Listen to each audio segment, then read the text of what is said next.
I long to live only to Him and to be in tune for His praise and service forever. Oh, for spirituality and holy fervency, that I might spend and be spent for God to my latest moment. Its contrast with the rest of what Edwards published is that it's a very personal book. It's about a person's life. It's said that there wasn't a domestic or foreign American missionary who didn't have this work in his saddlebag or in his trunk. I think it's safe to say that outside the Bible, Jonathan Edwards' publication of the life of David Brainerd is the most influential book on missions in modern history. He says God has two main ways of commending what they used to call true religion in the world. One is by doctrine and precept, he wrote, and the other is by instance and example. Edwards wasn't publishing the life of Brainerd to show what an exemplary missionary looks like, but what an exemplary Christian looks like.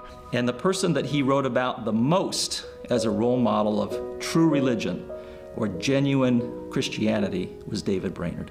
He's not some macho, rested, tanned, and ready kind of, a rugged American individual ready to go into the wilderness and, dominate the natives. He's a guy who's out in the woods trying to share the gospel with Native American Indians. He's all by himself.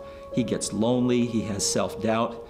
If the life of Brainerd was as depressing for earlier generations as it is for us, then the question has to be asked is, why did earlier generations continue to read it, and why was it continued to be printed?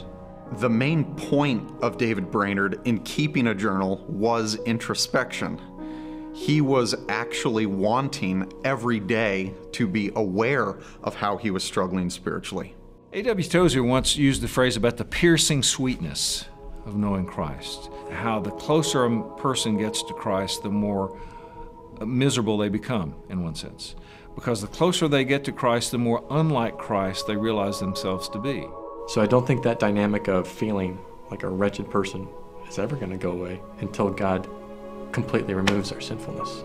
But I think a real key in reading biography, Christian biography, is to allow it to inspire us and instruct us. He brings his own kind of broken experience, his own weaknesses, his own foibles with him, and he does something extraordinary. And who wouldn't want to do that with their life?